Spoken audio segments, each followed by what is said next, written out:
get a lot more listings. So again, I'm just going to hit the highlights, and we're going to spend a little bit of time on the Q&A because I don't like to talk too much. Okay, so let's get started. You know, statistically, and some of you have probably heard this from me if you've heard me speak before, but this is a true statement. Over 75% of the homeowners that ultimately end up in foreclosure every year never listed their house for sale with a realtor. Think about that.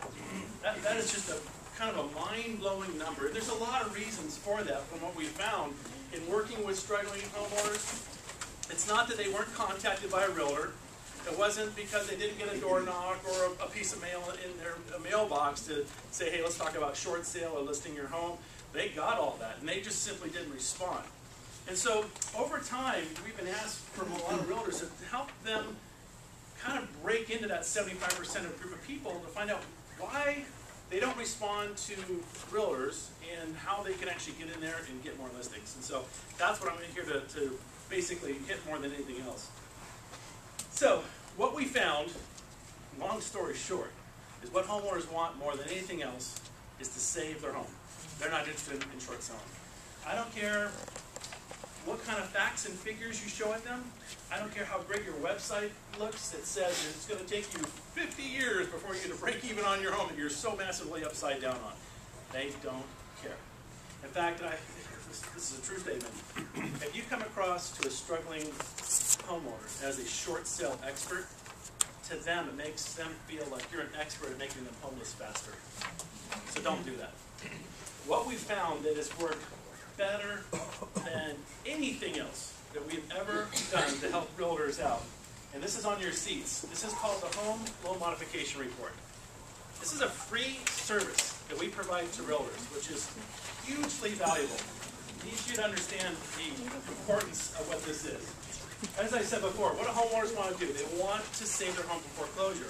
They're not interested in selling their home or listing their home until they know what it looks like to stay in their home.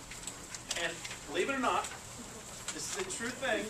It happens every single day where homeowners that have zero chance of getting approved for a loan modification because maybe their income is too low, or maybe their income is actually too high, or the loan servicer or investor just simply doesn't offer a loan modification, but yet is still requiring the clients to apply for a loan mod over and over and over and over again.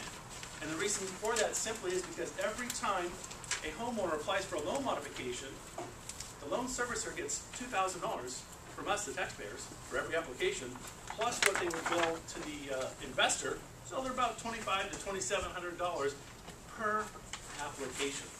So as you can imagine, as a loan servicer, they're a debt collector attempting to collect a debt. Anything will be used for that purpose. If you ever called your loan servicer, that's what you're going to hear as a jingle. If that homeowner is not making their payments, the only other way for that loan servicer to make money is to keep making them reapply over and over and over and over again.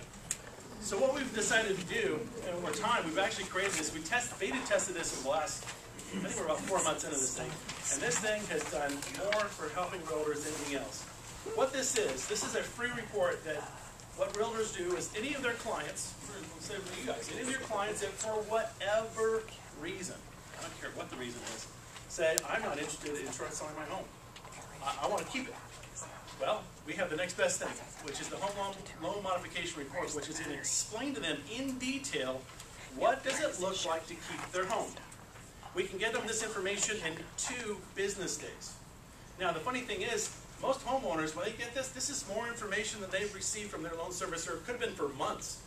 Really what homeowners want to know is, if I decide to keep my home, let's say my husband, is a husband and wife, the husband lost a job, now he's back to work, but now his income is half the income as it was before. They've been applying once or twice. Typically, by the time you get them as a client or a potential client, they're already in the notice of default stage. So now they're trying to figure out, okay, my income is half or a third down. I don't know if I can even afford the house payment. That's what this is for. So what we decided to do is for realtors is they just basically send a client to us who is sitting on the fence. They're not interested in short selling, but they're interested in getting more information. And that's what this is. So if you want to take this out, let's just go over this real quickly. There's 2 versions. Pull out the decline version first. They're basically the same, but it says decline loan mod sample at the top. So in there it talks about who they are, their loan servicer, their mortgage information, It shows the principal balance, shows their current payment, that's if they were current today. This is an actual case. I want you to know, I just changed the name. This person was 64 months behind. I kept this one because this is a record for us. We've never had 64. We've had like 48 or 50. 64 months behind. And this client had applied for a loan modification like 4 or 5 times. And U.S. Bank was kind of laughing when I talked to I wrote Diane, the senior manager, which was true. That's her real name. She was laughing like, really? You think this person's going to modify? I said, no, I know they're not going to get approved, but let's just go through the numbers anyway. And so she was literally on a $372,000 mortgage behind $185,000, or rounded, plus almost another $35,000 in escrow fees. Right? She was only making about $2,500 a month. Okay, it's amazing. David, So, excuse me, do you have any more of those reports?